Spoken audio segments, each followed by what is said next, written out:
नमस्कार दोस्तों, आप सबका स्वागत है मैथ IQ अकेडमी पे। जैसा कि आप सब जानते हैं, हमारा टॉपिक चल रहा था ट्रांसफॉर्मेशन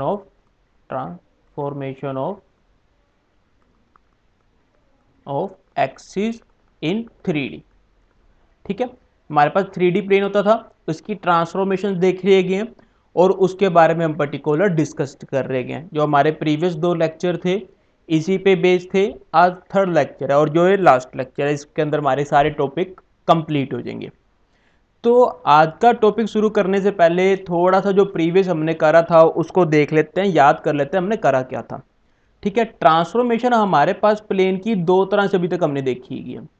एक तो हमने देखी कि उसको पोजीशन को चेंज करना, एक पोजीशन से उसको दूसरी पोजीशन पे लेके जाना, ये थी हमारे पास फर्स्ट ट्रांसफॉर्मेशन। सेकंड हमने ये देखी थी उसकी पोजीशन चेंज करने के बजाय उसको वहीं पे रोटेट कर देना। ठीक है, ये 2 तरह की हमने इसको पोजीशन देखी थी। यहाँ पे हमने इसको ये 2 पोजीशन देख चुके हैं।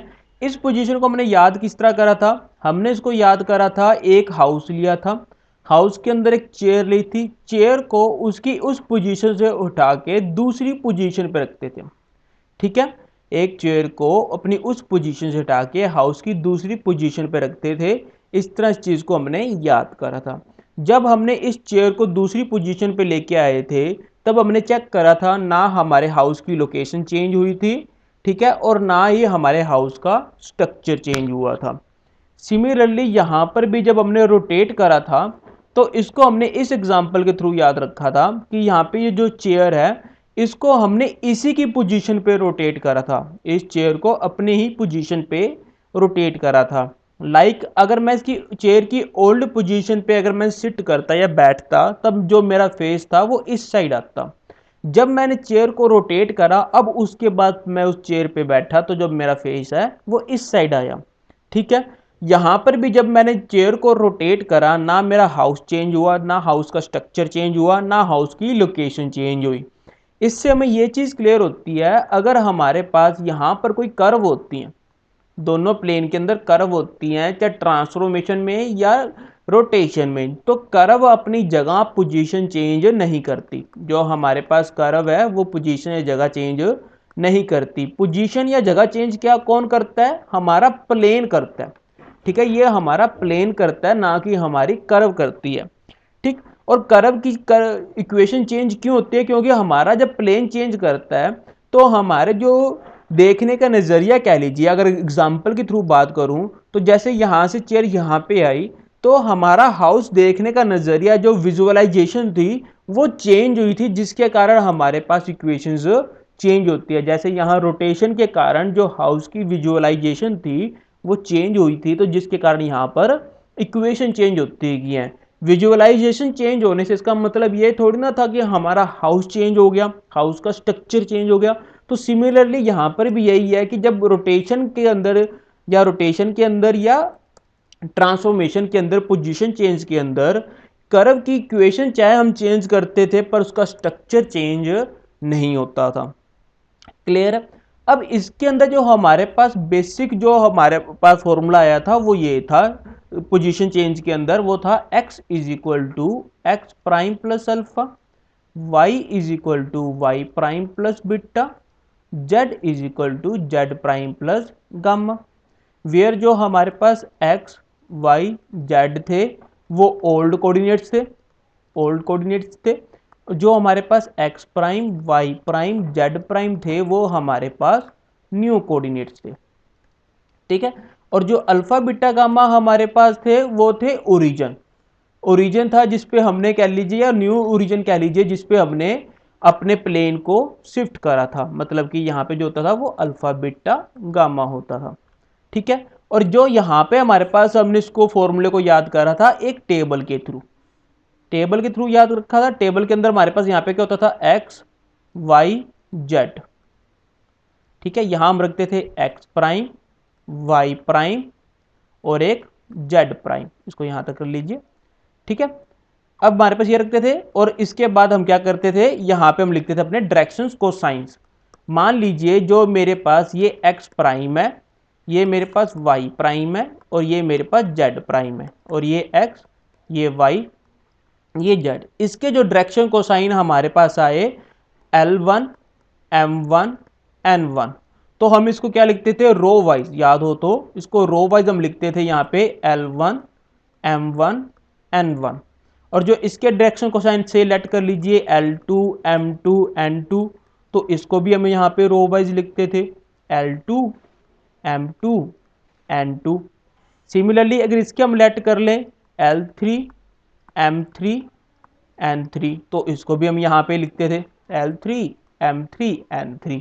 तो अगर अब हमने ओल्ड से न्यू एक्सिस पे जाना होगा तो हम क्या करते थे, एक्स वाई जेड की वैल्यू लिखते थे in term of x prime y prime z prime, जब हम ओल्ड से न्यू जाते थे। ठीक है, यहां पे जो हम वैल्यू देखते थे, अगर इसी तरह हमने न्यू से ओल्ड पे जाना होगा तो हम क्या करेंगे, x prime y prime z prime की वैल्यू चेक करेंगे in term of x y z. यहां पे हम इस तरह करते थे। ठीक है, और यहां पे हम टेबल देखने का तरीका क्या था, अगर सेम मैंने एक्स प्राइम की वैल्यू फाइंड करनी है तो एक्स प्राइम को हम किस तरह लिखते थे, X prime which is equal to, इन दोनों का आपस में प्रोडक्ट कर दीजिए, एक्स इक्वल टू L1, इन दोनों को प्रोडक्ट कर दीजिए, प्लस में वाई इंटू M1, इन दोनों को प्रोडक्ट कर दीजिए जेड इंटू N1। ठीक है, सिमिलरली वाई प्राइम की जेड प्राइम की। अगर इसी तरह हमने ओल्ड से न्यू पे आना तो हम किस तरह करते थे, जैसे एक्स की वैल्यू निकालनी तो हम इस तरह लिखते थे X prime L1 Y prime L2, और हमारे पास यहां पे आता था जेड प्राइम L3। इस तरह फाइंड करते थे, मतलब कि इनको इस तरह प्रोडक्ट करते थे। जहां बस जो है अगर x का टेक करना है तो हम क्या करेंगे, रो कॉलम टेक करेंगे, अगर वाई एक्स प्राइम टेक करना है तो हम क्या करेंगे, रो टेक करेंगे। इस तरह हम अपनी वैल्यूज को लिखते थे। क्लियर है? तो चलिए अब करते हैं हमारा आज का टॉपिक। आज के टॉपिक में हमने क्या करना है, रोटेशन करनी है। ठीक है, रोटेशन में बस यहाँ पे एक छोटी सी रिस्ट्रिक्शन आ गई। रिस्ट्रिक्शन क्या आ गई, हमने अपने एक प्लेन को रोटेट नहीं करा, मतलब उसके अबाउट रोटेट करा। लाइक यहाँ पे जो जेड एक्सिस है ना, z axis same as it is रही, हमने एक्स एक्सिस को और वाई एक्सिस को आपस में चेंज करा या रोटेट कराया गया। लाइक इसको इस तरह एग्जांपल से समझिए, जो आपका हाउस है उसके कॉर्नर को देखिए जहां पे सच दैट थ्री कॉर्नर्स आपस में जॉइंट होते हो।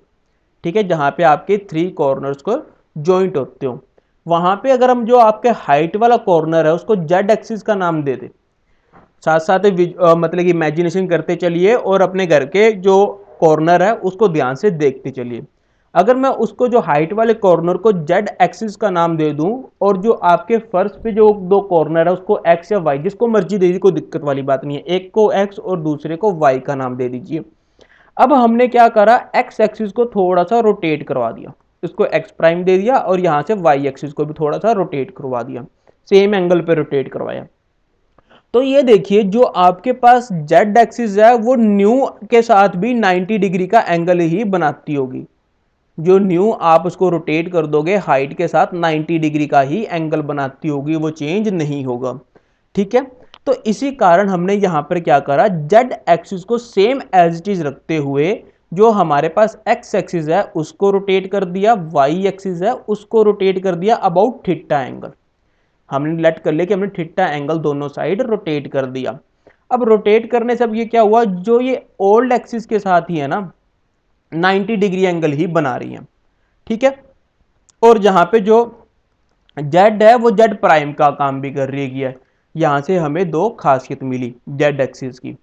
अब ये देखिए, अब मैं जेड प्राइम की डायरेक्शन कोसाइंस निकालना चाहूं, मैं जेड प्राइम के डायरेक्शन कोसाइंस निकालना चाहता हूं। डायरेक्शन कोसाइंस क्या होते हैं, जो जेड प्राइम एक्स एक्सिस के साथ, वाई एक्सिस के साथ और जेड एक्सिस के साथ अपना एंगल बनाती है, उसको कोस में लिखते थे, मतलब कि cos alpha, cos beta, cos gamma. ठीक है, where alpha beta gamma are the angles between x y z, है ना। तो अब ये देखिए जो ये जेड एक्सिस है, हमें पता है जो जेड प्राइम और जेड एक्सिस इक्वल है।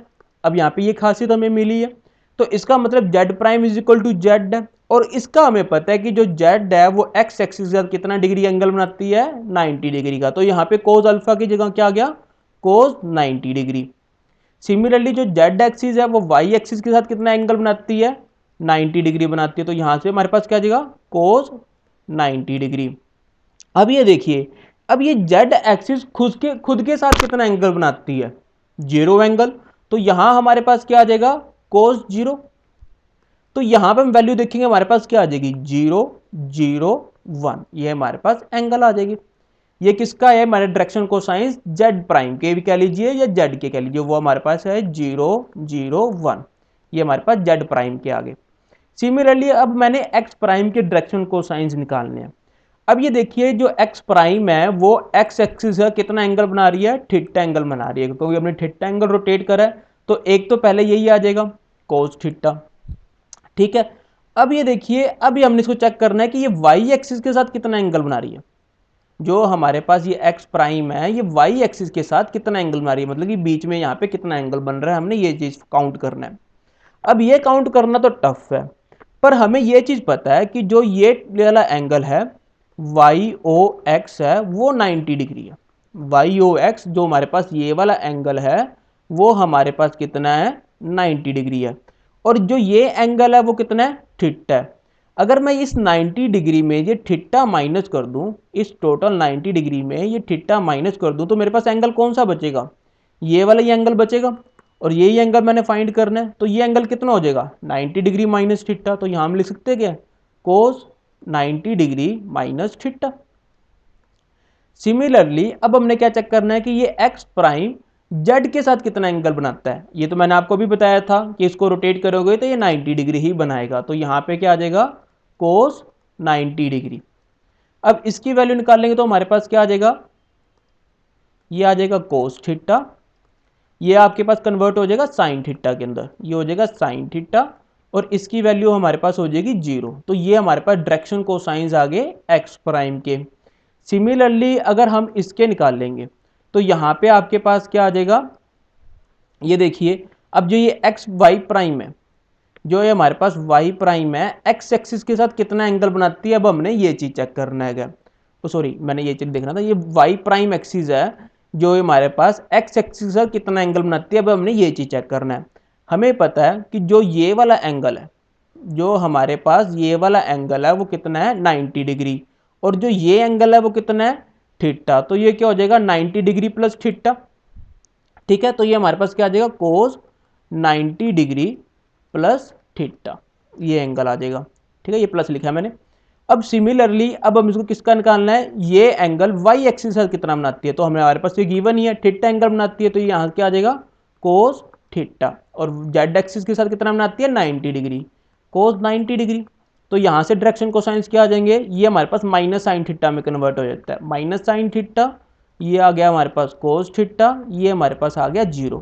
तो ये अब हमारे पास तीनों डायरेक्शन कोसाइंस आ गए, ये हमारे पास y का है, ये मेरे पास किसका है, ये x का आ गया। ठीक है, और ये किसके आ गए z के अबाउट आ गया, मतलब कि z प्राइम का आ गया। ये हमारे पास y प्राइम, x प्राइम, ये z प्राइम आया। तो अब हम टेबल बना सकते हैं, टेबल के अंदर रो वाइज लिखना है, जैसे कि यहाँ पे लिखा हुआ है।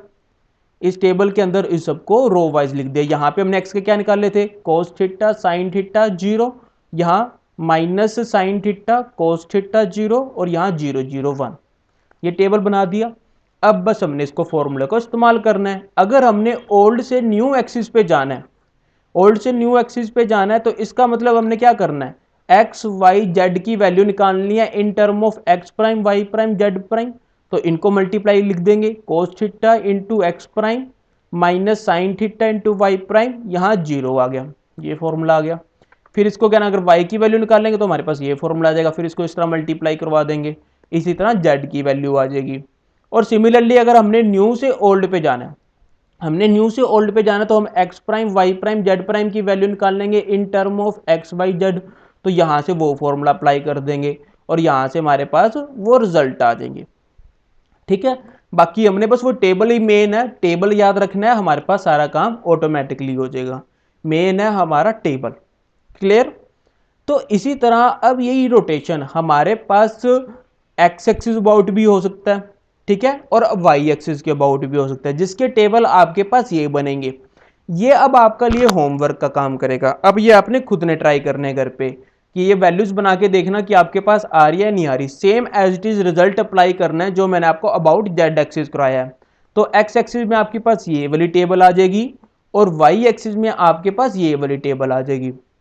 ये मैं टेबल आपको प्रोवाइड करवा दूंगा ताकि आप आंसर चेक कर सकें जो आपने निकाला वो वैल्यू आपके पास सही आई है या नहीं। नहीं तो आप इसका स्क्रीनशॉट भी रख सकते हो, स्क्रीनशॉट ले लीजिए जिससे आप चेक कर लेना कि आपका आंसर सही आया या नहीं आया। अगर ये मैच कर गया तो आंसर सही है, अदरवाइज आपने कुछ मिस्टेक कर दी है। क्लियर है? तो चलिए फर्दर चलते हैं। अब ये देखिए, अब हमारे पास कुछ रिजल्ट आते गए। ठीक है, हमारे पास जर्नल रिजल्ट होने भी जरूरी है ना, कि अभी तक हमने सिर्फ एक ही रिजल्ट देखा जो हमने टेबल के अंदर देखा है कि इस तरह की हमने एक टेबल बना ली, उसके अंदर जो रिजल्ट या फॉर्मूले आए हैं वो हमने देखे गए। बट हमारे पास, हमें पता है डायरेक्शन कोसाइंस के, ठीक है, हमारे पास ये डायरेक्शन रेशियो के एक्स्ट्रा रिजल्ट्स आते गए, उन रिजल्ट्स को भी हम देखते गए। अब जैसे कि हमने स्टार्टिंग में लेट करे थे कि L1 M1 N1, L2 M2 N2, इसी तरह यही चीज हमारे पास डायरेक्शन कोसाइंस है किसके, ये हमारे पास है OX OY OZ प्राइम, साथ में प्राइम है, ठीक है, तो तीनों में। तो इनके अगर हम इसके डायरेक्शन कोसाइंस लेट कर रहे हैं तो डायरेक्शन कोसाइंस की खासियत क्या होती थी, इनकी स्क्वायर की एडिशन आपस में 1 होती थी। मतलब कि इन तीनों की स्क्वायर की addition L1 square M1 square N1 square is equal to, sorry 0 नहीं 1 होती है। ठीक है, ये डायरेक्शन कोसाइंस की खासियत होती है, चेक करने का तरीका होता है। तो सिमिलरली यहां से ये भी आएगा L2 square M2 square N2 square which is equal to 1। Similarly L3 square M3 square N3 square which is equal to 1। यहाँ से हमारे पास ये रिजल्ट भी आएंगे। और साथ ही साथ जो हमारे पास ये आपस में परपेंडिकुलर भी है, 90 डिग्री भी है, 90 डिग्री भी है, तो हमारे पास एक रिजल्ट होता है कि अगर दो डायरेक्शंस को लाइंस आपस में परपेंडिकुलर हों, अगर हमारे पास दो लाइन आपस में परपेंडिकुलर हों सच दैट उनके डायरेक्शन कोसाइंस ये हों, ये कभी दो टेक कर लेते हैं, तो जो उनकी, सॉरी यहाँ पे टू लिखना है, तो इनकी प्रोडक्ट आपस में जीरो होगी। प्रोडक्ट किस तरह, L1 L2 plus M1 M2 plus N1 N2 is equal to 0। ये चीज हमारे पास रिजल्ट होता है। डायरेक्शन कोसाइंस के फॉर्मूले आपके सिंपल बेसिक फॉर्मूले गए हैं। तो सिमिलरली आप इन दोनों में अप्लाई कर सकते हो, इन दोनों में भी अप्लाई कर सकते हो और इस आपस में भी अप्लाई कर सकते हो। तो यहाँ पे 3 फॉर्मूले और आ जाएंगे, टोटल 6 हो जाएंगे, 3 ये, यहाँ टोटल 6 फॉर्मूले आ जाएंगे। ठीक है, जैसे कि ये देखिए यहाँ पे आपको प्रोवाइड भी करवाए गए हैं, ये फॉर्मूले आपके पास ये रिजल्ट आ जाएंगे। ठीक है, तो हम इसका भी इस्तेमाल कर सकते हैं। सिमिलरली हमें पता है कि जो हमारे पास, अगर हमने L1 M1 N1 लेट करते गए, सिमिलरली L2 M2 N2 और L3 M3 N3, ये अगर हम OX प्राइम OY प्राइम और OZ प्राइम के लेट करते हैं, डायरेक्शन कोसाइन है, तो OX का हमारे पास डायरेक्शन कोसाइन क्या बनते हैं, L1 L2 L3, हमारे पास ये चीज बन के आता है। सिमिलरली OY का क्या बन के आता है, M1 M2 M3 और OZ का N1 N2 N3। अब ये भी डायरेक्शन कोसाइन के काम कर रहे हैं। अगर डायरेक्शन कोसाइन का काम कर रहे हैं तो डायरेक्शन कोसाइन की प्रॉपर्टी को भी होल्ड करेंगे, क्योंकि डायरेक्शन कोसाइन की पहचान यही होती है कि हम इसको इस तरह सोल्व कर सकें। तो यहाँ पे ये रिजल्ट भी होल्ड करेंगे। और हमें पता है जो हमारे पास ये एक्सिस होती हैं, OX is perpendicular to OY, एक दूसरे के परपेंडिकुलर होती है, तो वहां पे ये रिजल्ट भी काम करेंगे। ठीक है, तो हमारे पास ये 6 रिजल्ट और भी आ जाएंगे। इनको रिजल्ट मान के ना याद करिए, बेसिक टर्म्स को अगर आप याद रखोगे ना, अपने माइंड में रखोगे, तो इजीली याद रहेंगे, लॉन्ग टर्म तक याद रहेंगे, क्रैम करने की जरूरत नहीं पड़ेगी। अभी तक देखिए मैंने आपको सारे बेसिक फॉर्मूले कैसे बन रहे हैं ये चीज साथ साथ बताता चल रहा हूं, ताकि हमारे पास नंबर ऑफ फॉर्मूलाज नहीं, ये फॉर्मूला डिराइव कैसे हुए वो हमें दिमाग में बैठे। अगर आप ये चीज याद रखोगे ये फॉर्मूले ड्राइव कैसे हुए, तो लॉन्ग टर्म तक आपको सारे फॉर्मूले ऑटोमेटिकली रिकॉल होंगे। तो इसकी ड्राइव किस तरह हो रही है ये चीज को आपने ध्यान रखना है और याद रखना है। क्लियर है? तो यहां से हमारे पास ये फॉर्मूला आ जाएंगे। अब एक बहुत इंपॉर्टेंट क्रोडली आती है हमारे पेपर पॉइंट ऑफ व्यू, ये आपको ज्यादातर आपको पेपरों में दिखती है कि हमारे पास अगर 3 डायरेक्शन को साइंस गिवन है सच दैट वो आपस में परपेंडिकुलर हैं, तो ये हमारे पास रिजल्ट आता है कि आप इसको ट्रायंगल वाइज लिखें और इसका डिटर्मिनेंट निकालें, तो हमारे पास ये चीज आती है। ठीक है, ये हमने प्रूव करना है। तो इसको प्रूव किस तरह करेंगे, सबसे पहले हमने इसको डी लेट कर लिया, इस डिटर्मिनेंट की जो वैल्यू है सही लेट कर लिया, डी है, तो स्केयरिंग कर दी। अब आप ये देखिए, जो अगर हमारे पास डी इज इक्वल टू ए का डिटर्मिनेंट है तो आप स्केयर करते हैं तो आप इसको इस तरह भी लिख सकते हैं, ठीक है। तो हमने इसको वो चीज़ यहाँ पे लिख दिया। और डिटर्मिनेंट की खासियत होती है कि अगर आप ए का डिटर्मिनेंट निकाल लीजिए या ए ट्रांसपोज मैट्रिक्स का डिटर्मिनेंट निकाल लीजिए तो वो हमेशा सेम आता है, वो कोई दिक्कत नहीं आती है, हमारे पास डिटर्मिनेंट हमारे पास सेम आता है। आप कोफैक्टर्स निकालते हैं, कोफैक्टर्स का आप मेथड होते हैं अलग अलग, वो आप चेक करोगे तो ईजिली बनता है, ठीक है। हमारे पास जो सिंपल रिजल्ट है, कोई दिक्कत वाली बात नहीं है। तो वो अगर अप्लाई कर लें कोई दिक्कत वाली बात नहीं। तो हमने क्या करा, इसको यहाँ पे इस मैट्रिक्स की यहाँ ए ट्रांसपोज मैट्रिक्स लिख दिया। अगर ए ट्रांसपोज करेंगे तो L1 M1 इधर आ जाता है और जो N1 है वो इधर आ जाएगा। सिमिलरली बाकी सारी चेंज कर देंगे तो हमारे पास ये मैट्रिक्स आ जाएगी। अब इसको मैट्रिक्स मल्टीप्लाई कर दिया, सिंपल मैट्रिक्स हमने इसको मल्टीप्लाई कर दिया तो हमारे पास ये वैल्यूज आ गई। तो ये देखिए, अब ये डायरेक्शन कोसाइंस गिवन है तो इसकी वैल्यू हमारे पास क्या थी, अभी हमने चेक करी है वो 1 थी। और इसकी वैल्यू हमने भी चेक करी है 0, इसकी वैल्यू भी हमने 0 चेक करी है। सिमिलरली इसकी भी 0, ये वैल्यू हमारे पास 1 होगी, ये वैल्यू 0, ये भी 0 बन गई, ये भी 0 और ये 1। तो एक तरह से हमारे पास क्या आ गया, आइडेंटिटी मैट्रिक्स बन गई। और इसका डिटर्मिनेंट क्या आएगा, 1 आएगा। और ये 1 किसका है, डी स्क्वायर का है। अगर डी स्क्वायर की वैल्यू 1 नहीं है तो डी की वैल्यू क्या होगी, प्लस माइनस का 1। तो यहां से हमारे पास ये रिजल्ट प्रूफ हो गया। हैंस द रिजल्ट क्लियर है, इजी रिजल्ट है, कोई टफ नहीं है और ना ही इसका ज्यादा बर्डन लेने की जरूरत है, इजी है, कोई दिक्कत नहीं आएगी। चलिए अब कुछ क्वेश्चंस देखते हैं ताकि हमारे पास कॉन्सेप्ट और क्लैरिटी हो सके और साथ साथ ही इसके और थोड़े से स्टैंडर्ड क्वेश्चंस को देखते हैं। अब यहाँ पे देखिए क्या लिखे एग्जांपल नंबर 4 में, एलिमिनेट द मिक्स्ड टर्म। अब यहाँ ही खास बात है, मिक्स्ड टर्म को हमने क्या करना है, एलिमिनेट करना है from the following equation by the rotation of the axis about Z axis. मतलब कि हमने जेड एक्सिस के अबाउट इस तरह एक्सिस को रोटेट करना है सच दैट इसके अंदर मिक्स टर्म एलिमिनेट हो जाए। अब ये देखिए, हमें एंगल तो प्रोवाइड करवाया ही नहीं गया। जेड एक्सिस के अगर अबाउट हमने रोटेट करना है तो हमने कितना थीटा एंगल रोटेट करना है वो भी नहीं बताया गया। तो इसका मतलब अब इस चीज को हमें खुद फाइंड करना पड़ेगा, कितना थीटा एंगल रोटेट करें सच दैट कि हमारे पास ये मिक्स टर्म है। मिक्स टर्म मैंने आपको पहले भी बताई थी, जिसके अंदर दो या दो से अधिक वेरिएबल आपस में प्रोडक्ट में हो, अलग अलग वेरिएबल, सेम वेरिएबल नहीं, दो अलग अलग वेरिएबल, दो या दो से अधिक वेरिएबल आपस में प्रोडक्ट की फॉर्म में हो तो उसे बोलते हैं मिक्स टर्म। तो हमने एक तरह से इस टर्म को एक तरह से निग्लेक्ट करना है क्या। अब उसके लिए ऐसा एंगल थीटा हमें फाइंड करना है। तो यहाँ पे हमारे पास एक फॉर्मूला होता है tan 2 theta which is equal to 2h upon a minus b. ये हमारे पास ट्रांसफॉर्मेशन ऑफ एक्सिस के अंदर आता है फॉर्मूला। ये हमारे पास अगर 2D के अंदर बात करें, 2D के अंदर होता था कि अगर हमारे पास कोई भी मिक्स टर्म आ जाए इन एक्स वाई तो उसको निग्लेक्ट करने के लिए हमारे पास ये फॉर्मूला होता था। ये जर्नल सेकंड डिग्री इक्वेशन अगर हम लिखें ax square b y square plus 2hxy, तो वहां से हमें मिलते थे। जो h होता था वो कोफिशिएंट ऑफ एक्स वाई से मिलता था 2h कोफिशिएंट, और जो b होता था वो वाई स्क्वायर का कोफिशिएंट होता था, जो a होता था वो एक्स स्क्वायर का कोफिशिएंट होता था। ठीक है, तो हमारे पास देखिए एक्स स्क्वायर का कोफिशिएंट यहाँ पे क्या है, 1 है। वाई स्क्वायर का कोफिशिएंट चेक करिए, हमारे पास क्या आ रहा है, 4 आ रहा है। ठीक है, और इसी तरह अगर हम चेक करेंगे जो h है वो h की वैल्यू हमारे पास क्या आएगी, सॉरी 2h की वैल्यू हमारे पास क्या आएगी, -9, सॉरी यहाँ पे देखिए -4 आ रही है, -4 आ रही है। तो इन वैल्यू को इसके अंदर पुट कर देंगे। पुट करने के बाद देखिए हमारे पास क्या आ गया, tan 2 थीटा की वैल्यू आ गई 4/3। अब tan 2 थीटा की वैल्यू आ रही है 4/3, इसको हमने फर्दर यहाँ पे सोल्व करा। अब ये सोल्व क्यों करा, इसका रीजन सुन लीजिए। रीजन ये है क्योंकि हमारे पास रोटेशन करनी है।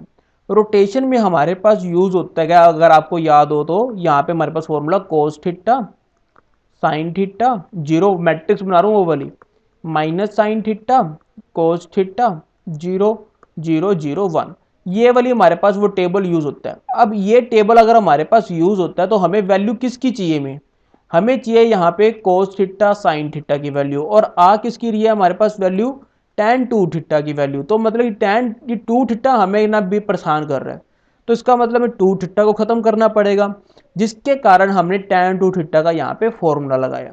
रीज़न ये है क्योंकि हमें यहाँ पे थीटा परेशान कर रहा है 2 थीटा। अब इस 2 थीटा को निगलेक्ट करना पड़ेगा। इसे निगलेक्ट करने के लिए हमें tan 2 थीटा का फॉर्मूला लगाना पड़ा। तो हमने यहाँ पे वो फॉर्मूला अप्लाई कर दिया। फॉर्मूला अप्लाई करने के बाद इसको यहाँ पे हमने सोल्व करा। अब ये देखिए tan थीटा के अंदर क्या बन गई, क्वाड्रेटिक इक्वेशन बन गई। tan थीटा के अंदर हमारे पास क्या बन गई, क्वाड्रेटिक इक्वेशन बन गई। तो क्वाड्रेटिक इक्वेशन का फॉर्मूला लगा दिया रूट निकालने का, तो हमारे पास दो वैल्यूज आ गई यहाँ पे, tan theta is equal to 1/2 और -1 -2। तो इस वैल्यू को रिजेक्ट कर देंगे, 1/2 को टेक कर लेंगे, तो हमारे पास क्या आ जाएगा, tan theta is equal to 1/2। अब tan थीटा की हमारे पास 1/2 वैल्यू है, तो हम क्या ना साइन थीटा और कोस थीटा की वैल्यू निकाल सकते हैं। वही हमारा क्या नाम है, बहुत पुराना फॉर्मूला, पंडित बद्री प्रसाद हर हर बोले सोना चांदी तोले, ये साइन कोस टैन, सोना चांदी तोले। ठीक है, तो यहाँ से हम ये देखते हैं perpendicular upon hypotenuse, base upon hypotenuse, perpendicular upon base. तो ये हमारे पास tan थीटा क्या होता है, परपेंडिकुलर अपॉन बेस। और बाकी हम यहाँ से इसके फॉर्मूले अप्लाई कर लेंगे, परपेंडिकुलर अपॉन हाइपोटेन्यूज वो फॉर्मूला अप्लाई करके।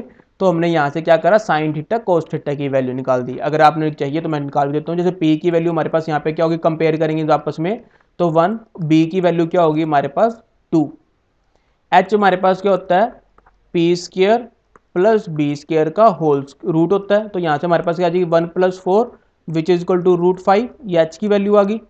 तो बस अब यहाँ पे वैल्यू पुट करनी है। P की वैल्यू क्या आती है हमारे पास 1 और H की वैल्यू 1/√5, तो साइन की वैल्यू हमारे पास ये आ गई। सिमिलरली कोस की वैल्यू भी यहाँ पे आ गई 2/√5।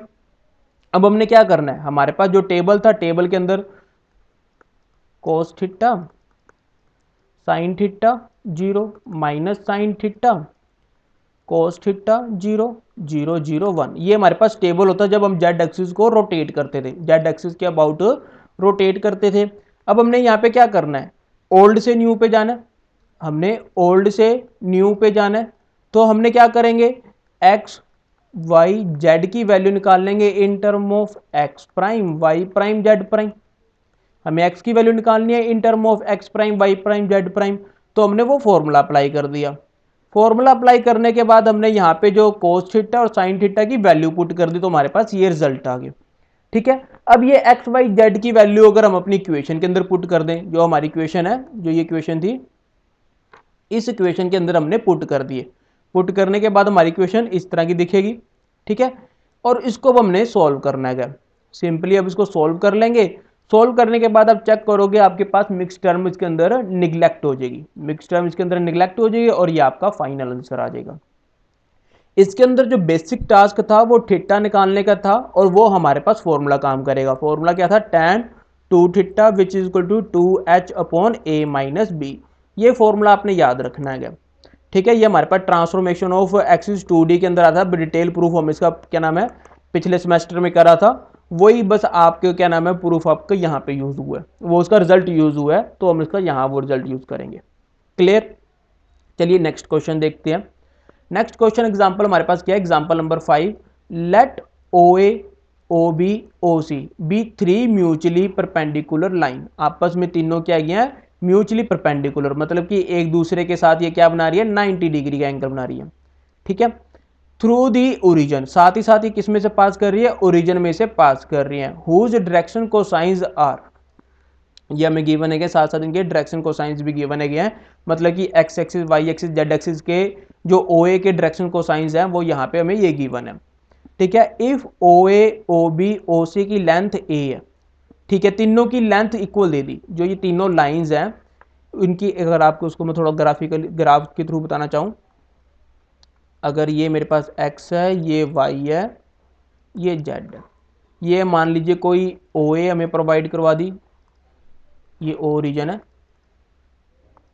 ये OB, ये OC, ये एक तरह से हमें वो चीज़ प्रोवाइड करवाई है, और तीनों की लेंथ सेम है, ये भी A है, ये भी A है, ये भी A है, ये तीनों की लेंथ हमें सेम प्रोवाइड करवा दी, एक तरह से वो चीज़ है। और साथ ही साथ जो ये A है आपके साथ तीनों एक्सिस के साथ कौन सा डायरेक्शन कोसाइंस बनाती है, वो ये वाले बनाती है, L1 M1 N1, ये कौन से बनाती है L2 M2 N2, और जो ये हमारे पास C है वो L3 M3 N3 बनाती है। ये चीज़ हमें गिवन है। ठीक है। Prove that the equation of the plane A B C, मतलब कि अब प्लेन की बात करिए, अगर हम तीनों को आपस में मिला दें, जो हमारे पास ये प्लेन बनेगा ए बी सी इज, मतलब कि हमें इस ए बी सी प्लेन की इक्वेशन बतानी है कि हमारे पास वो ये बनेगी। खास बात ये है, जो ये ए बी सी प्लेन की इक्वेशन है, हमने ओल्ड एक्सिस के अबाउट बतानी है। ओल्ड एक्सिस अबाउट मतलब इसकी value in term of x y z में बतानी है, ना कि x prime y prime z में बतानी है। एक बार इसको यहाँ पे प्रूफ को बाद में देखेंगे, पहले इसको अगला प्रूफ देखते हैं फिर पीछे आएंगे। अच्छा, ये ग्राफ बना ही हुआ है यहाँ पे, ठीक है, हमारे पास graph as it is provide है। अगर मैं मान लूं कि हमने एक्सिस को इस तरह ही रोटेट करा है सच दैट ये मेरे पास एक्स प्राइम बन जाए, ये मेरे पास वाई प्राइम बन जाए, ये मेरे पास जेड प्राइम बन जाए, ठीक है, हम एक्सिस को रोटेट इस तरह कर दें, तब हमारे पास क्या हो जाएगा, एक तरह से वो प्लेन हो गया सच दैट जिसके जो यहाँ पे हमें कट कर रहे गए, मतलब इंटरसेप्ट फॉर्म आ जाएगी, प्लेन की इंटरसेप्ट फॉर्म आ जाएगी। और इंटरसेप्ट फॉर्म क्या होती है, अगर हम उसको पहले वेरिएबल लिख दें सच दैट वो इंटरसेप्ट लेंथ लिखते थे, मतलब एक्स एक्सिस की इंटरसेप्ट लेंथ कितनी है, ए है, तो यहाँ पे हमने ए लिख दिया, वेरिएबल एक्स प्राइम चल रहा है, वाई प्राइम है, वाई प्राइम वाई एक्सिस के साथ वाई प्राइम एक्सिस आ रही है, इंटरसेप्ट कितना कर रही है, लेंथ कितनी आ रही है, ए आ रही है, तो उसको ए लिख दीजिए। जेड प्राइम के इसके साथ इंटरसेप्ट लेंथ कितनी है, मतलब कितनी पॉइंट पे लेंथ कट कर रही है, वो कितना आ गया, ए आ गया, तो ए लिख दिया, विच इज इक्वल टू 1, उसको 1 के इक्वल लिख देते थे। तो ये इंटरसेप्ट फॉर्म होती है, तो वो इंटरसेप्ट फॉर्म हमने लिख दी। दैट इंप्लाइज यहां से हमारे पास x prime y prime z prime की वैल्यू आ गई ए इक्वल टू ए, इन दोनों की मतलब यहाँ पे। अब जो ये प्लेन की इक्वेशन आई है ये हमारे पास न्यू कोऑर्डिनेट्स के अंदर आई है, पर हमें फाइंड करनी है ओल्ड कोऑर्डिनेट्स के अंदर। तो हमने क्या करा हुआ है, रोटेशन ही करा हुआ है, तो रोटेशन के अंदर हमने क्या करना है, न्यू से ओल्ड कोऑर्डिनेट्स पे आना है, तो हम क्या करेंगे, x prime y prime z prime की वैल्यू निकाल लेते हैं in term of x y z, है ना, x prime y prime z prime की वैल्यू निकाल लेते हैं in term of x y z. तो हमने यहाँ पे यही चीज करा हुआ है, इन्होंने क्या करा, x prime y prime z prime की वैल्यू निकाल ली in term of x y z. ये आपको डायरेक्शन कोसाइंस गिवन है ही, टेबल हम याद रखेंगे, इन्होंने डायरेक्ट फॉर्मूला लिखा हुआ है, इक्वेशंस लिख लिया, हम टेबल के अंदर लिखेंगे पहले L1 M1 N1 L2 M2 N2 L3 M3 N3, यहाँ पे हम x y z, यहाँ x prime y prime z prime, बस यहाँ से अब उसको फॉर्मूला अप्लाई करेंगे, ये रिजल्ट आ जाएगा। और उसके बाद ये x y प्राइम और z प्राइम की वैल्यू हम क्या करते हैं, हमारी इक्वेशन में पुट कर देते हैं, इस इक्वेशन में पुट कर देते हैं, तो हमारे पास ये चेंज हो जाएगा और हमारे पास वो रिक्वायर्ड रिजल्ट आ जाएगा जो इन्होंने प्रूव करने को कहा था, तो यहाँ से रिजल्ट प्रूफ हो जाएगा, सिंपल। बस रिजल्ट पे हम अपने रहना है, जो हमारा बेसिक कॉन्सेप्ट है उस पर स्ट्रॉन्ग रहेंगे, ऑटोमेटिकली सारे रिजल्ट निकलेंगे, कोई दिक्कत नहीं आएगी। सिमिलरली अब नेक्स्ट एग्जांपल देखते हैं, let 3 rectangular axis be rotated about the line. अब ये 3 रेक्टेंगुलर एक्सिस है, वो शुड बी, क्या नाम है, जो रेक्टेंगुलर एक्सिस हमारे पास जो होते हैं, ये इनको रेक्टेंगुलर एक्सिस भी बोल देते हैं, कोई दिक्कत वाली बात नहीं, मतलब कि एक्स वाई जेड, इस प्लेन को रेक्टेंगुलर एक्सिस भी बोल देते हैं। रेक्टेंगुलर एक्सिस भी रोटेटेड अबाउट द लाइन, मतलब कि अब इस लाइन के अबाउट रोटेट करा गया। अभी तक हमने देखा था एक्स एक्सिस के अबाउट रोटेट करते थे, या वाई एक्सिस या जेड एक्सिस, इन तीन के अबाउट रोटेट हमने अभी तक देखा है, या पिछले जर्नल रिजल्ट देखे हैं। पर यहाँ पे रोटेट किसके अबाउट करवा दिया, एक पर्टिकुलर कोई अलग ही लाइन के अबाउट इसको प्लेन्स को रोटेट करवा दिया, ठीक है। चलिए अब आगे बढ़ते हैं, into A position etch which in which their direction cosines become, जो यहाँ पे हमारे पास डायरेक्शन कोसाइंस है वो यहाँ पे क्या बन रहे हैं, ये चीज बन रहे हैं। If L1 is equal to this etcetera, मतलब कि इस सेक्टर का मतलब ये हो गया, अगर L1 इसके इक्वल है तो L2 मतलब कि यहाँ पे चेंज कर दीजिए, L2 हो जाएगा M3 N2 minus M2 N3, ठीक है। इसी तरह L3 चेंज हो जाएगा, यहाँ पे अब आपके पास क्या आ जाएगा, L3 आएगा तो M1 M2 M2 M1, मतलब ये चीज हो जाएगा, हमारे पास ये रिजल्ट आ जाएंगे, ठीक है, ये रिजल्ट आ जाएंगे हमारे पास, और कोई दिक्कत वाली बात नहीं है। थोड़ा सा मुझे लगता है चेंज लिख दिया मैंने, M1 M2 M ले लिया, यहाँ N लेना था, सॉरी ये N लेना था, ठीक है, तो यहाँ से हमारे पास ये रिजल्ट आ जाएंगे। ठीक, तो ये हमारे पास रिजल्ट आ जाएंगे। तो एक्सेट्रा का मतलब यहाँ पे ये चीज हुआ।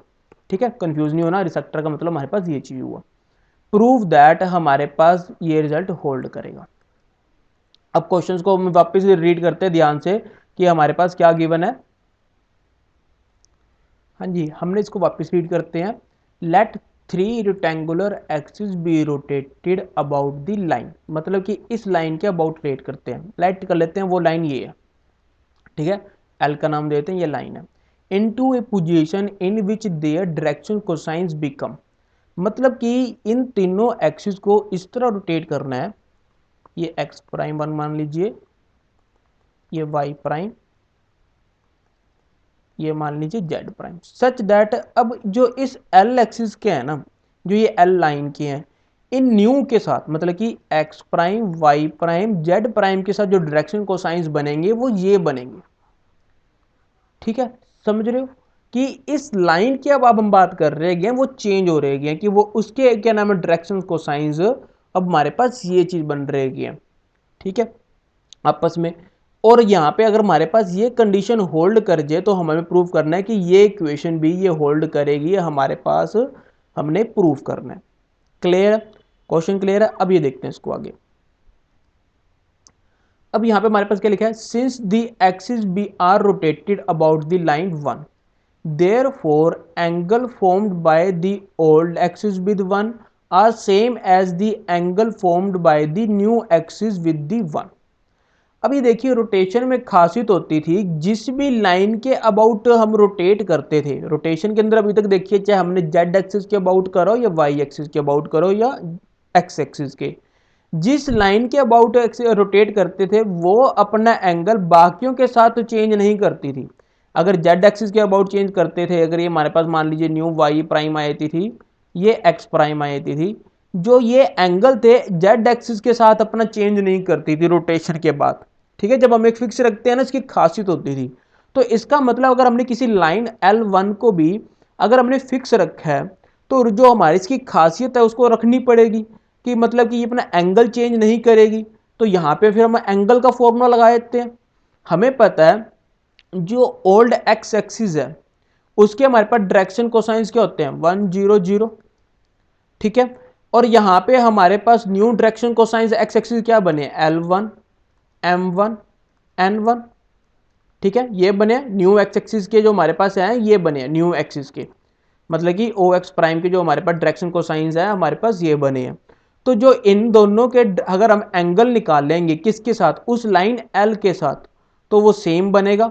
तो फॉर्मूला लगा देते हैं, वही कोस थीटा वाला फॉर्मूला लगाया। इसके डिनोमिनेटर में हमारे पास क्या आता है, मतलब कि अगर हमारे पास दो अलग अलग हो, l into l one into L2 plus M1 into N2 upon root में L1 square M1 square N1 square into ये वाला फॉर्मूला लगा के हमारे पास L2 square M2 square N2 square, ये फॉर्मूला अप्लाई करा है इन्होंने। ठीक है, डिनोमिनेटर किस तरह नेग्लेक्ट हो गया, इसको मैं आपको अभी समझाता हूँ। एक मिनट की इंक साफ कर लीजिए ताकि हमें थोड़ा स्पेस मिल जाए। ठीक है, फॉर्मूला आपको समझाने वास्ते लिखा था मैं।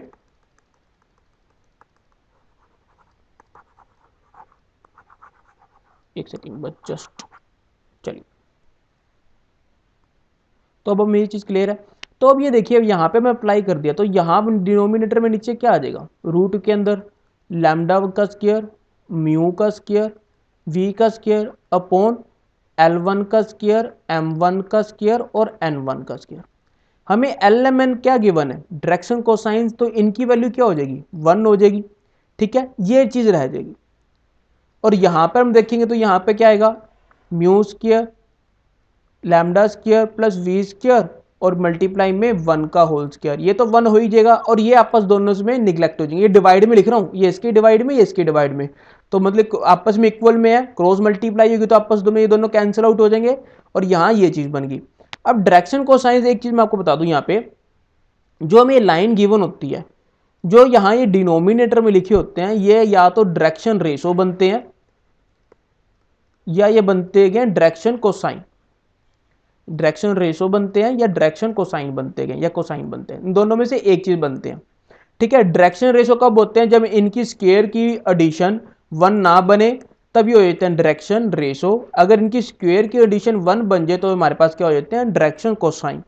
अब हमें ये तो गिवन है नहीं कि इनकी स्क्वायर की एडिशन 1 बनेगी या नहीं बनेगी, तो हमें पता नहीं कि ये डायरेक्शन रेशो 1 बनेंगे या नहीं बनेंगे। तो इसके कारण यहाँ पे इसको हमने अलग से सोल्व करा है। अगर यहाँ नहीं इसको समझ आ रहा तो इसको मैं थोड़ा सा यहाँ पे इस तरह लिखता हूँ। ये देखिए, अगर यहाँ पे मैंने लिख दिया lambda L1 plus mu M1 plus VN1, तो इसके डिनोमिनेटर में आएगा लैम्डा, चलो इसको वहीं पे रहने दीजिए, lambda square plus mu square v square into L1 square plus M1 square N1 square. और इसकी वैल्यू हमारे पास क्या है? क्योंकि हमें डायरेक्शन कोसाइन गिवन है, इसकी वैल्यू 1 है, तो ये निगलेक्ट हो गया। अब ये चीज एज इट इज रहेगी। अब इक्वालिटी में हमारे पास क्या है? Lambda into 1 mu into 0 v into 0 upon में क्या है हमारे पास? लैम्डा स्क्वायर 1 नहीं sorry mu square v square which is equal to 1 का स्क्वायर आ जाएगा, 0 का स्क्वायर 0 का स्क्वायर। तो ये अब इक्वालिटी में ये दो डिनोमिनेटर कैंसिल आउट होगी और ये इक्वल में रहेगी। क्लियर? तो यहाँ पे ये चीज है, वही कोस थीटा वाला फॉर्मूला लगाया हमने, कोस थीटा वाला फॉर्मूला अप्लाई करा। अब कोस थीटा के फॉर्मूले अगर आपको ये चीज की दिक्कत आ रही होगी कि हमने ये चीज यहाँ पे कैसे लिखी है, इस चीज को थोड़ा सा मैं और आपको क्लेरिफाई कर दूं। एक जस्ट ये किस तरह आया, ये देखिए, हमारे पास जो न्यू हमारे पास आए हैं वो उसके डायरेक्शन कोसाइंस क्या आए हैं? L1 M1 N1। ठीक है, ओल्ड के हमारे पास एक्स एक्सिस के क्या थे? 1 0 0। ये हमारे पास है कोई भी लाइन L1। ठीक है, अब ये लाइन हमारे पास, इसके जो हमारे पास डायरेक्शन कोसाइंस किया गया है लैम्डा म्यू और हमारे पास v है, तो ये इसके डायरेक्शन कोसाइंस हैं, ये इसके डायरेक्शन कोसाइंस हैं, दोनों के साथ कोस थीटा वाला फॉर्मूला अप्लाई करके ये चीज लिख सकते हैं क्या? ठीक है, सिमिलरली इसका और इसके साथ कोस थीटा वाला फॉर्मूला अप्लाई होगा, उसको यहाँ ये लिख देंगे। तो यहाँ पे इस तरह वो फॉर्मूला अप्लाई कर रहे हैं, और जो डिनोमिनेटर वाला स्टेप है इन्होंने निगलेक्ट करा हुआ, इन्होंने लिखा नहीं हो, तो आप लिखोगे। क्लियर?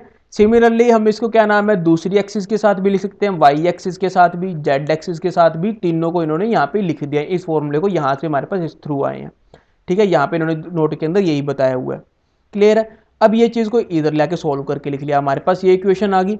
अब फर्स्ट टू इक्वेशन को हमने टेक कर लिया, टेक करने के बाद 2312 फॉर्मूला अप्लाई कर लिया। 2312 फॉर्मूला वही हमारे पास जो बेसिक 10 से पहले हमने पढ़े हुए थे किसी इक्वेशन को सॉल्व करने का। 2312 फॉर्मूला अप्लाई कर लिया और वहां से क्या कर लिया, लैम्डा म्यू और यू की वैल्यू निकाल ली इक्वालिटी के अंदर, ये वैल्यू निकाल ली। अब इस वैल्यू से हमने क्या कर लिया, फर्स्ट टू मेंबर को टेक करते हुए ये वैल्यू निकाल ली और यहाँ पे ये चीज यूज कर लिया। ये देखिए हमारे पास ये टर्म आ रही है फर्स्ट टू मेंबर में, और इसकी वैल्यू हमारे पास क्या बनेगी, L3। ये हमें गिवन थी वो एक्सेट्रा वाला स्टेप, ये चीज हमें गिवन थी, तो इसकी जगह हमने क्या लिख लिया, L3 लिख लिया। L3 लिखने के बाद फर्स्ट टू मेंबर्स को टेक करा, यहां से हमारे पास एक कंडीशन आ गई। सिमिलरली अगर आप 2 और 3rd मेंबर को टेक करोगे, ठीक है, और यहां से हमारे पास सेकंड कंडीशन आ जाएगी, इक्वेशन को सॉरी, अगर सेकंड और थर्ड इक्वेशन को सोल्व करेंगे और तो हमारे पास ये कंडीशन आ जाएगी। इनको आपस में इक्वेट कर लीजिए, हमारे पास रिजल्ट प्रूफ हो जाएगा। क्लियर है? आशा करता हूँ आपके बेसिक कॉन्सेप्ट को क्लियर हो गया होगा। आज का लास्ट क्वेश्चन देखते हैं टॉपिक का। यहाँ पे हमारे पास क्या गिवन है, show that directions equally inclined to the 3 mutually perpendicular direction whose direction cosines are L1 M1 N2, और यहाँ पे ये चीज गिवन है आर गिवन बाय दिस। अब कहना क्या चाहते हैं, अभी इसको ध्यान से समझिए। ये हमारे पास y है, मान लीजिए यहाँ पे कोई भी एक लाइन है, इसको इस पे लेते हैं L1 L2 L3, ये लाइन है। कहते जो ये L1 L2 L3 से कोई एक इक्वली इंक्लाइंड मतलब कि जो अगर L1 के साथ थीटा एंगल बना रही है तो इसके साथ भी थीटा, सॉरी अगर L2 के साथ थीटा एंगल बना रही है तो L1 के साथ भी थीटा एंगल बनाएगी, और L3 के साथ भी ये क्या बनाएगी, थीटा एंगल बनाएगी, मतलब तीनों के साथ सेम एंगल बनाएगी। तो जो इस लाइन के जो डायरेक्शन कोसाइंस आएंगे वो हमारे पास ये होंगे, हमने प्रूफ करना है।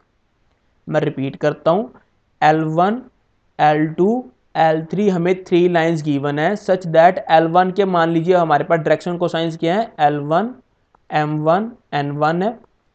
L2 के डायरेक्शन कोसाइंस क्या है, L2, M2, N2 और L3 के हमारे पास है L3, M3, N3। ये डायरेक्शन कोसाइंस गिवन है सच दैट कहते हैं एक ऐसी लाइन जो तीनों के साथ इक्वली इंक्लाइंड हो, मतलब कि तीनों के साथ सेम एंगल बनाए, उसके जो डायरेक्शन कोसाइन है हमें ये प्रूफ करने हैं। मतलब ये प्रूफ करना है जो ये लाइन है सच दैट जिसके तीनों के साथ सेम एंगल बन रहे हैं उसके डायरेक्शन कोसाइंस हमारे पास ये वाले होंगे। इस चीज को हमने प्रूफ करना है। अब इस चीज को प्रूफ कैसे करेंगे, सबसे पहले हम ये देखिए कि हमारे पास ये तीन हमारे पास डायरेक्शन कोसाइंस गिवन है। तो अगर डायरेक्शन कोसाइंस है तो डायरेक्शन कोसाइंस वाली ये हमारे पास 6 प्रॉपर्टियों को सेटिस्फाई करेंगे। ठीक है, सेटिस्फाई करेंगे। अब हमने प्रूफ क्या करना है, यहाँ पे मेन ये डायरेक्शन कोसाइन बनेगा इस लाइन का। तो डायरेक्शन कोसाइंस बनने के लिए इसको सबसे पहले क्या करना पड़ेगा, इनको अगर मैं इसको अल्फा लेट कर लूँ, इसको बीटा, इसको गामा, तो सबसे पहले यही होना चाहिए alpha square beta square gamma square is equal to 1 होना चाहिए। डायरेक्शन कोसाइन की सबसे बेसिक प्रॉपर्टी वो सेटिस्फाई करना पड़ेगा इसको, तो वो देखते हैं। तो सबसे पहले हमने इसकी स्क्वायर करके चेक करा कि ये इस प्रॉपर्टी को सेटिस्फाई करते हैं या नहीं। ठीक है, यहाँ पे जब हमने इसको चेक करा, ये इन 6 प्रॉपर्टियों को साथ में सोल्व करा या यूज करा, तो हमारे पास पता चला कि जो ये प्रॉपर्टीज को है सेटिस्फाई कर रही है। यहाँ से हमारे पास 1 आ जाएगा। ठीक है, तो कोई दिक्कत नहीं, बेसिक कैलकुलेशन है वो देख लेना। तो हमारे पास ये क्या आ जाएगा, 1 आ जाएगा। तो इसका मतलब ये डायरेक्शन कोसाइन की तो प्रॉपर्टी होल्ड करते हैं, तो ये पॉसिबिलिटी रखते हैं डायरेक्शन कोसाइन बनने की, डायरेक्शन कोसाइन बनने की पॉसिबिलिटी रखते हैं। पर हमें प्रूफ करना पड़ेगा ये डायरेक्शन कोसाइन किसके बनेंगे, उसी लाइन के बनेंगे सच दैट जो इक्वली इंक्लाइंड हो। ये प्रूफ करना तो अभी बाकी है। तो ये प्रूफ कैसे होगा, अगर हम ये प्रूफ कर दें कि जो ये डायरेक्शन कोसाइन है तीनों लाइन के साथ इक्वल एंगल बनाए, ये डायरेक्शन कोसाइन इन तीनों डायरेक्शन कोसाइन के साथ अगर सेम एंगल बनाती है तो रिजल्ट प्रूफ हो जाएगा। तो हमने क्या करा, यहां से वो चीज यूज कर लेते हैं, कॉज अल्फा वाला फॉर्मूला अप्लाई कर दिया, चेक कर दे कि ये एंगल क्या बना रहे हैं, वैल्यू क्या बना रही है। ठीक है, तो जब हम इसको चेक करा, इसको सोल्व करा, हमारे पास क्या गया 1/√3।